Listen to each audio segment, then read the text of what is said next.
പുഴയിൽ വീണാൽ ജിന്നുകളെ വിളിച്ചത്. നേരത്തെ വിചിന്തനത്തിൽ എഴുതിയത് കണ്ടില്ലേ? എന്താ സംഭവം എന്നറിയോ? ഇയാളെ പ്രസംഗമൊക്കെ കേട്ടിട്ട് ആളുകൾ കുസൃതി ചോദ്യങ്ങൾ ചോദിക്കാൻ തുടങ്ങി. ശബ്ദം കേട്ടാ ചോദിക്കാം, സാന്നിധ്യം ഉറപ്പിച്ചാ ചോദിക്കാം, ഒരു തെറ്റുമില്ല, അല്ല അഭിപ്രായ വ്യത്യാസമല്ല, കുറ്റല്ല. അപ്പൊ ഒരാൾ ഓരോ സാങ്കല്പിക, അപ്പൊ ഇവരെ യോഗത്തിലൊക്കെ സാങ്കല്പിക ചോദ്യങ്ങളാണല്ലോ.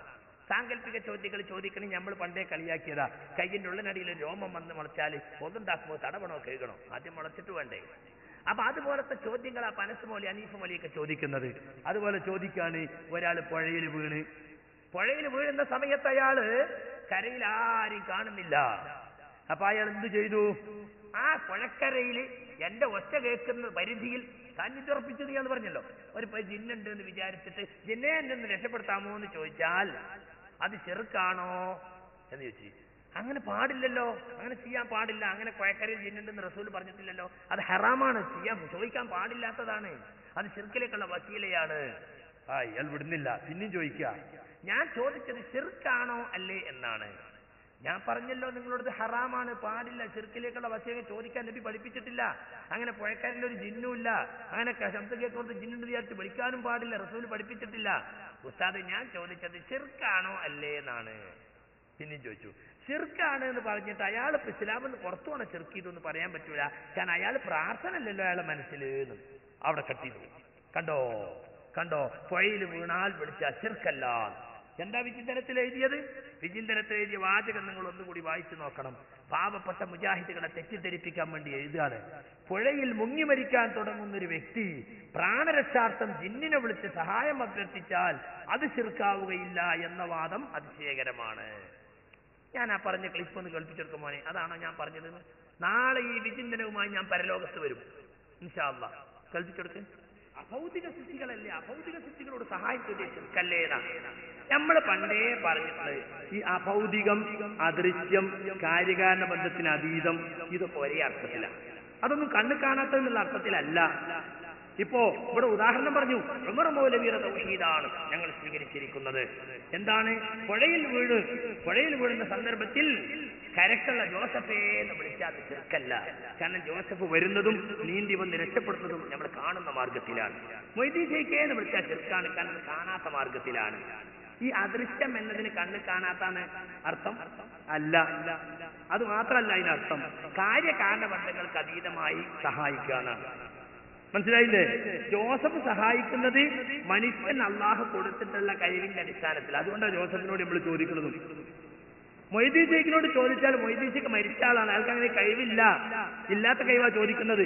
അങ്ങനെ ചോദിക്കുമ്പോ നമ്മളെ മനസ്സിൽ അഭൗതിക വിശ്വാസം വരും, അഖ്സാ ഗായത്തിൽ ഖുദൂഉ വരും. കരക്ക് നിൽക്കുന്ന ജോസഫിനോട് ചോദിച്ചാൽ അഖ്സാ ഗായത്തിൽ ഖുദൂഉ വതദല്ലുൽ വരൂല. അവിടെ ഒരു ജിന്നുണ്ടെങ്കിൽ മനസ്സിലാവില്ല എന്ന് നമ്മൾ എന്നെ പറഞ്ഞു. ഇനി ഒരാൾ അങ്ങനെ അവിടെ ഒരു ജിന്നുണ്ടെങ്കിൽ എന്നെ കരക്ക് വെച്ച് രക്ഷിക്കട്ടെ എന്ന് വിചാരിച്ചാൽ അത് പാടില്ലാത്ത ഹറാമായ വിളിയാണത്. ശിർക്കിലേക്ക് പോകുന്ന വിളിയാണ്. പക്ഷെ ആ വിളി കൊണ്ടാൽ ഇസ്ലാമിന് പുറത്തു പോകൂല. കണ്ടോ? ഹറാമാണ്, ശിർക്കിലേക്ക് പോകുന്ന വിളിയാണ്, പാടില്ല. പക്ഷെ അയാൾ ഇസ്ലാമിന് പുറത്തു പോകൂല. അയാളെ കയ്യിൽ മരിച്ചാൽ മുശ്രിക്കായി മരിച്ചെന്ന് ഞാൻ പറയണമെന്നാ. അയാളെ മനസ്സിൽ എന്തേ ഉള്ളൂ, ഇവിടെ ഒരു ജിന്നുണ്ടെങ്കിൽ കേൾക്കട്ടെ എന്നാ. അങ്ങനെ പാടില്ല, ഹറാമാണ്. ഹറാമായ ഒരു കാര്യം ചെയ്താല് അതിന്റെ ഹുക്കുമ ചോദിച്ചാൽ ഹുക്കുമ പറയണ്ടേ? ഒരു അന്യ പെണ്ണിനെ പോയിട്ട് ഞാൻ ചുംബിച്ചു, ഒതു മുറിയോന്ന് ചോദിച്ചു. ഒതു മുറിയാതെ കണ്ടോ അന്യ പെണ്ണിനെ ചുംബിക്കാന്ന് പറഞ്ഞു. എന്താ പിന്നെ അതിന് പറയാ? ചുംബിക്കാൻ പാടില്ല, ഹറാമാണ്. പക്ഷെ ഒതു മുറി ചോദിച്ചാൽ മുറി തരണ്ടേ? ഒരു പെണ്ണിനെ സാധാരണ നിലക്കൊന്ന് തൊട്ടുപോയാൽ ഒന്നും മുറിയില്ല. വികാരത്തോടു കൂടി കെട്ടിപ്പിടിച്ചിട്ട് ഒരു അന്യ പെണ്ണിനെ ചുംബിച്ചാൽ ഒന്നു മാത്രം മുറിയ. അപ്പൊ നോക്കിങ്ങൾ എല്ലും മുറിയില്ലേ? അപ്പൊ സുഹൃത്തുക്കളെ, അത് ഫത്വ കൊടുത്തതിന്റെ പേരിൽ അയാൾ പെണ്ണിനെ കെട്ടിപ്പിടിക്കാൻ ഫത്വ കൊടുത്തു എന്ന് പറയാൻ പറ്റുമോ? അപ്പൊ ഞാനത് ഹറാമാണ്, ശിർക്കിലേക്ക് പോകുന്ന വിളിയാണെന്ന് പറഞ്ഞിട്ട് പുഴയിൽ പ്രാണരക്ഷാർത്ഥമുള്ള ജിന്നെ സഹായിക്കണേന്ന് വിളിക്കാന്ന് ഞാൻ പറഞ്ഞു എന്ന് വിചിന്തനത്തിൽ അച്ചടിച്ചു വിട്ടിരിക്കുകയാണ്. കണ്ടോ? പ്രാണരക്ഷാർത്ഥം ജിന്നിനെ വിളിച്ച് സഹായം തേടി, അതാണ് ഇവിടെ പറഞ്ഞ് സഹായതായിട്ടുണ്ടോ? ഈ ബാക്കി കൽപ്പിച്ചെടുത്ത് എന്ന് മാത്രമേ ഉള്ളൂ. വളരെ ഹറാമ് ചെയ്തു, വസീലയിൽ ശിർക്ക് ചെയ്തു എന്ന് മാത്രമേ ഉള്ളൂ. അതിന് കാരണം എന്താ? ഇവിടെ എന്റെ ഒച്ച കേൾക്കുന്നത് ഇപ്പരിധിയിലുണ്ട് എന്നാണ് അയാളെ മനസ്സിലുള്ളത്. അപ്പോ മനസ്സിൽ അഖസാകായത്തിൽ ഖുദൂഅത്തദല്ലുൽ വരുന്നില്ല. ഇപ്പൊ അഖസാകായത്തിൽ ഖുദൂഅത്തദല്ലുൽ നീ കളിയാക്കുന്നുണ്ട്. നിങ്ങളൊക്കെ കളിയാക്കി. നിങ്ങളെ തൗഹീദ് അടിമ പൊളിച്ച് തകർത്ത് ആദ്യം ഉണ്ടാക്കണം നിങ്ങളെ തൗഹീദ്. അഖസാകായത്തിൽ ഖുദൂഅത്തദല്ലുൽ നമ്മൾ അംഗീകരിച്ച നിർവചന എപ്പോഴും.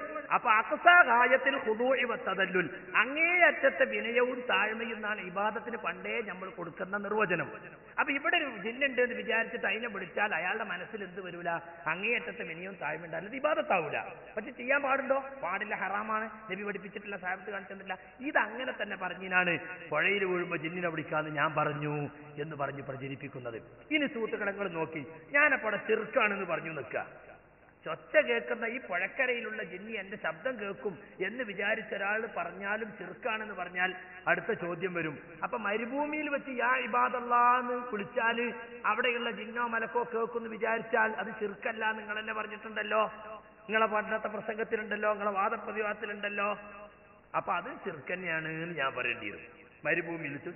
അപ്പൊ അടുത്ത ചോദ്യം വരും, അപ്പൊ ഇമാം അഹമ്മദ് ശിർക്ക് ചെയ്തു എന്നാണോ? ആ ഇമാം അഹമ്മദ് ശിർക്ക് ചെയ്തു. ഇമാം നബവി ശിർക്ക് ചെയ്തു എന്നാണോ? ആ ഇമാം നബവി ശിർക്ക് ചെയ്തു. അപ്പൊ 2012 വരെ അവരൊന്നും ശിർക്ക് ചെയ്തിട്ടില്ല എന്നാണല്ലോ നിങ്ങൾ മുജാഹിദീങ്ങൾ പറഞ്ഞത്. അപ്പൊ നിങ്ങൾ ആദർശം മാറിയോ? ഈ വക ചോദ്യമൊക്കെ അതിന്റെ പിറകെ വരാനുണ്ട്. അതുകൊണ്ടാണ് പുഴക്കരയിലെ ജിന്ന് എന്ന് വിചാരിച്ചാൽ ശിർക്കാവൂല, പക്ഷെ ഹറാമാണ്, ശിർക്കിലേക്കുള്ള വസീലയാണ് എന്ന് ഞാൻ പറയാൻ കാരണം ഇത് ഇന്റെ മറുപടിയല്ല സുഹൃത്തുക്കളെ. ഞാനിതൊരു ഗവേഷകനൊന്നല്ല, ലോകത്തുടനീളമുള്ള സലഫി പണ്ഡിതന്മാർ കൊടുക്കുന്ന മറുപടിയാണത്. അൽ-ഇസ്തിആനതു ബിൽ ജിന്നി ഹറാം. കണ്ടോ, ജിന്നുകളോടുള്ള സഹായതേട്ടം ഹറാമാണ്. വസീലത്തും മിൻ വസാഇൽ ശിർക്ക്, ശിർക്കിലേക്കുള്ള മാർഗമാണ്. പക്ഷെ ചോദിക്കപ്പെടുന്ന വിഷയം അല്ലാഹ് മാത്രം കഴിയുന്നതാണോ? അത് ശിർക്കാണ്, കുഫ്റാണ്. അപ്പൊ മുജാഹിദ് പ്രസ്ഥാനത്തിന്റെ പഴയ ആദർശം ഇതാണ്.